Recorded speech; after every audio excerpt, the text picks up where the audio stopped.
1시 42분 지나고 있습니다. 오늘 오전에 좀 중요한 판결이 있어서 살펴보도록 하겠는데요. 조국 전 장관의 배우자였죠. 정경심 교수에 대한 항소심 재판 2심 결정이 오늘 났습니다. 입시 비리 혐의 등에 대해서 유죄로 판단을 한 1심과 같이 징역 4년의 실형 2심에서 선고했다고 하는데 이 재판 결과 김성환의 뉴스소다에서 살펴보도록 하겠습니다. KBS 1라디오 저녁 책임지는 시사야 진행자 시사평론가 김성환 씨와 함께합니다. 어서 오세요. 네, 안녕하세요. 10시 반부터 이게 재판 시작이 됐고 네. 나온 지 얼마 안 돼서 다 볼 수는 없었을 것 같아요. 맞아요. 지금 뭐 판결문 전체를 기자들이 분석해서 보도를 하는 것 같아 보이지는 않고요. 예. 일단 아마 재판정에 방청을 한 것 같습니다, 기자들이. 그래서 재판부가 판단한 내용을 받아 적은 다음에 지금 이제 보도를 하고 있는 중인 것 같습니다. 네, 그럼 오전 항소심 재판 결과부터 좀 정리해서 말씀해 주신다면요. 지금 재판은 서울고법 형사 1-2부가 담당을 했거든요. 네. 업무방해와 자본시장법 등 혐의를 인정을 해서 1심과 마찬가지로 징역 4년의 실형을 선고했습니다. 네. 다만 벌금과 추징금 액수가 좀 바뀌었는데요. 벌금이 1심 때는 5억 원이었는데 이게 5천만 원이 됐고요. 추징금도 1억 3,800만여 원에서 1,061만여 원으로 줄었습니다. 거의 벌금하고 추징금 같은 경우에는 10분의 1 정도 다 줄어버렸네요. 예. 이게 나중에 또 말씀드리겠지만 유죄로 인정한 부분이 무죄로 바뀐 부분이 있어요. 그래서 그것 때문에 아마 이렇게 줄어든 것으로 보입니다. 검찰이 정 교수에게 적용한 혐의가 상당히 많은 걸로 알고 있는데. 총 15개 혐의를 적용을 했어요. 예. 물론 겹치는 부분도 있지만 굳이 구분을 하라면 그렇게 되는데요. 예. 자녀 입시 비리와 관련해서 사문서 위조, 업무 방해 등 혐의를 7개를 적용을 했고요. 예. 사모펀드 비리와 관련해서는 업무상 횡령, 자본시장법, 범죄 수익 은닉법 등 한 5개의 혐의를 적용했고 마지막으로 증거 조작과 관련해서 3개 혐의. 이렇게 해서 총 15개인데요. 한 사람에게 이렇게 15개의 혐의를 한꺼번에 씌우는 경우가 있어요, 주로? 그렇게 많은 경우는 아니라고 봐야 되겠죠. 이게 굉장히 복잡하고 또 혐의가 많은 경우에는 이제 이렇게 뭐 많이 법률을 적용하지만 네. 일반적인 경우에는 이렇게 많이 적용하지는 않죠. 워낙 뭐 중대 사건으로 검찰이 수사를 했기 때문에 중대 사건으로 봤기 때문에 15개 혐의를 정경심 교수에게 적용했는 것이고. 예. 근데 전체적으로 2심 재판부, 항소심 재판부는 1심 재판부 판단과 크게 다르지는 않았습니다. 네. 뭐 그 부분에 대해서는 또 자세히 설명드리고요. 정 교수 측 변호인은 굉장히 반발했는데요. 1심은 선입견이 가득한 판결문이어서 바로잡을 거란 기대가 있었는데 네. 2심도 1심을 반복한 것이라 대단히 유감스럽다 이렇게 밝히면서 곧바로 상고하겠다 이렇게 밝혔습니다. 그러니까 2심 재판 과정에서 드러난 여러 가지 증언이라든가 뭐 증인 신청이라든가 이런 부분 때문에 김성환 평론가가 저희가 얘기를 한 적도 좀 있었고요. 네. 특히 조민 씨 고등학교 동창이 법정에 나와서 증언 번복했잖아요. 네. 그리고 사진도 새로운 사진이 나오기도 했었고.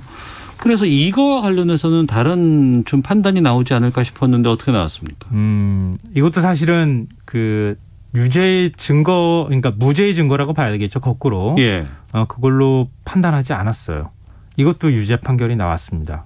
그런 증언이 있음에도 불구하고. 네. 예. 그러니까 항소심 재판의 쟁점 중 하나가 이제 그거였거든요. 네. 서울대 공익범 인권센터 인턴 확인서가 위조 발급이 됐느냐 아니냐 이게 네. 이제 쟁점이었습니다.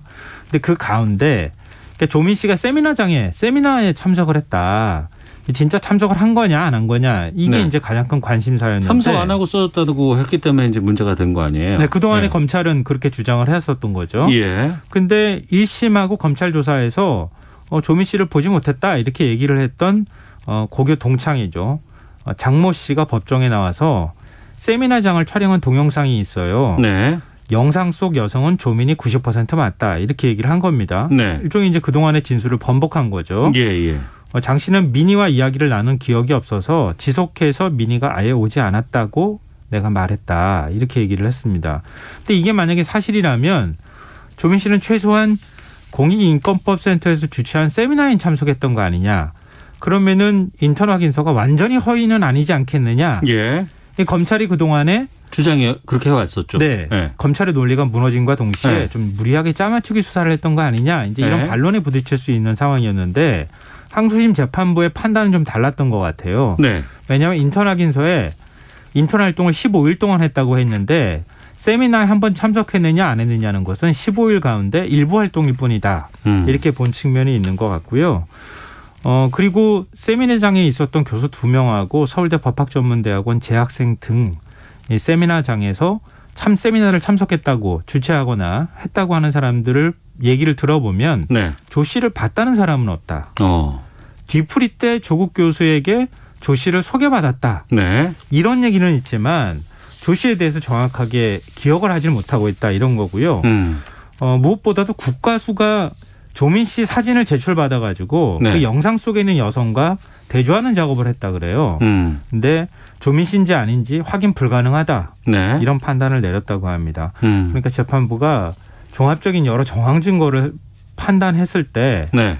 그러니까 세미나의 참석 여부가 과연 인턴 확인서가 허위냐 아니냐의 쟁점이 될 수 있을 것인가 여부 이런 것까지 판단해서 이거는 인턴 확인서 자체는 허위다 이렇게 판단한 것으로 보입니다. 네. 이건 말고도 이제 단국대 의과학연구소 인턴이나 공주대 생명공학연구소 인턴, 부산 호텔 실습 인턴, 네. 한국과학기술연구소 키스트 인턴, 동양대 총장 명의 표창장, 동양대 보조연구원 관련 연구활동, 비수급 이런 문제, 그러니까 이 7대 스펙이라고 불리는 것 모두 허위다 이렇게 판단을 했습니다. 네.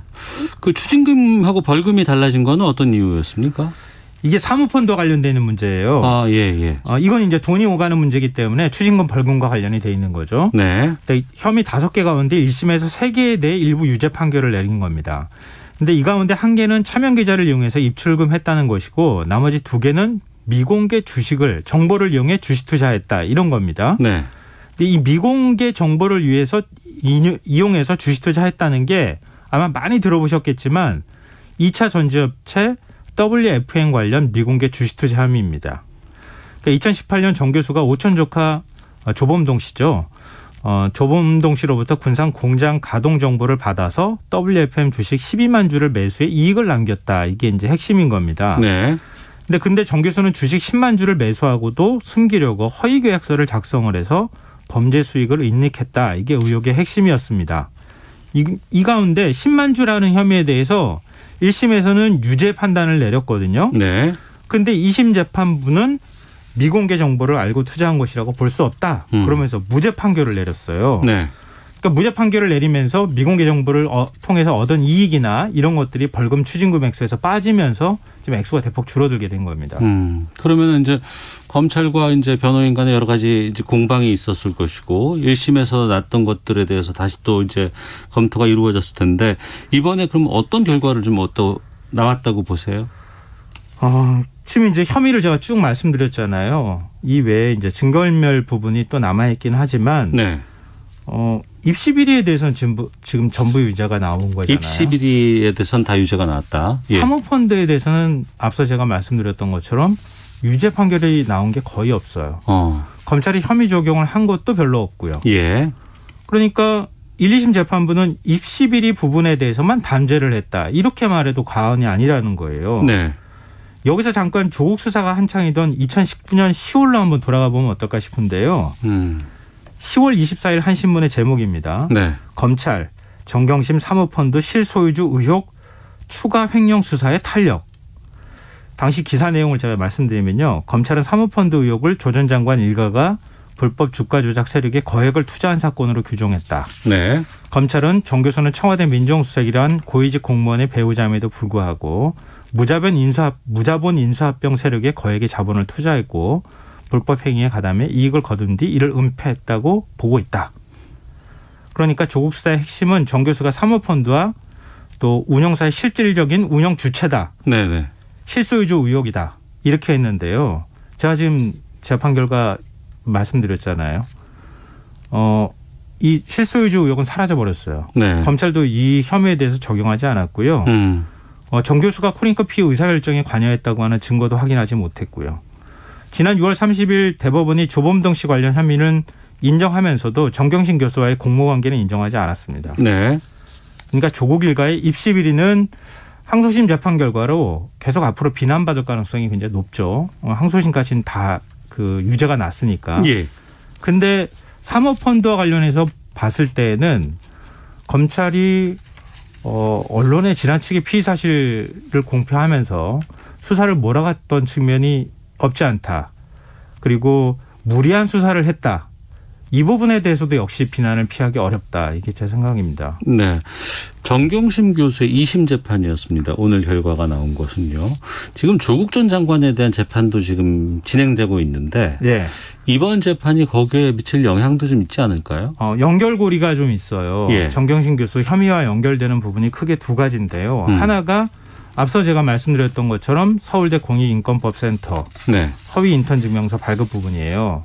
당시에 조국 교수가 법학전문대학원 교수였기 때문에 이 허위 인턴 증명서를 발급하는데 조 교수가 관여를 했다. 네. 이렇게 1, 2심 다 지금 봤습니다. 그러니까 입시 비리 부분하고 하나의 연결고리가 만들어지는 거죠. 네. 그리고 또 하나가 증거인멸 은닉 교사예요. 증거인멸 은닉 교사? 예. 쉽게 이 부분 말씀드리면 아실 텐데 그러니까 정경심 교수의 자산관리인이죠. 김경록 씨라고 하는. 김경록 씨가 집에 있는 하드디스크하고 동영대 PC 어디로 숨겼다. 예, 증거인멸이다. 뭐 이렇게 얘기를 했었잖아요. 근데 그 부분에 대해서 정경심 교수가 자신과 관련되어 있는 문제니까 그러니까 자기의 혐의와 관련되어 있는 증거를 감추거나 뭐 폐기하거나 이런 건 처벌받기 어렵거든요. 네. 그렇죠. 예. 네, 자기의 혐의에 관련해서는. 근데 1심 재판부는 이거 무죄로 판결했는데요. 2심 네. 재판부는 유죄로 판결했어요.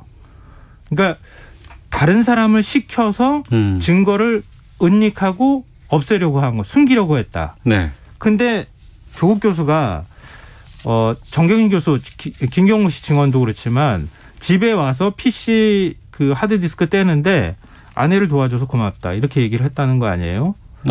예, 기억납니다. 예, 아마 기억하시는 분들이 많을 텐데 그 부분하고 또 연결이 된다는 거예요. 그러니까 이번 재판 결과가 크게 두 가지 점에서 연결이 되고 있다. 그리고 이 부산에 있는 호텔 인턴 증명 발급하는데도 조 교수가 영향을 미쳤다. 이제 이런 게 있으니까 크게 입시 비리하고 증거인멸 이 부분하고 연결고리가 만들어지는 셈입니다. 네. 입시 비리 관련해서는 지금 1, 2심 모두 재판부에서 혐의 대부분을 인정을 했어요. 네. 네. 그러면 이 조민 씨의 학위 관련해서 이건 어떻게 또 정리가 될까요? 이건 좀 지켜보기는 해야 될 텐데요. 네. 왜냐하면은 조민 씨와 관련돼서 예를 들어서 지금 우리가 업무방해 혐의가 적용이 된 게 그게 이제 대학 입시를 방해했다 이런 혐의거든요. 예. 근데 부산대 의전원은 지금 입학전형 공정관리위원회를 개최를 해서 부정입학 의혹을 조사 중에 있습니다. 여기서 어떻게 판단하느냐에 따라서 의전원 입학 자격이 왔다 갔다 하게 되고요. 고려대의 경우에는 그동안에 최종심 나오고 난 다음에 우리가 판단하겠다 이런 입장을 밝혔는데 지난 6월에 정진택 고려대 총장이 이런 얘기를 했습니다. 2심 판결을 사실관계가 확정되는 시점으로 보고 네. 허위 입시 서류 사실이 확정되면 관련 조치를 할 것이다 이렇게 밝혔거든요. 그런데 고려대 입시 업무방해 혐의는 공소시효가 이미 지나서 이번 판단에는 참고가 되거나 하지는 않지만 네. 1심 재판부가 조 씨가 단국대 의과학연구소 인턴 확인서하고 논문 등재된 거 제1저자로 등재된 논문을 고려대 입시에 활용한 것으로 판단했거든요. 네. 그러니까 고려대하고 부산 의전원 결정에 따라서 아마 고려대 학위나 부산 의전원 학위까지 아마 취소될 가능성도 생각해 봐야 되지 않을까 싶습니다. 그렇군요.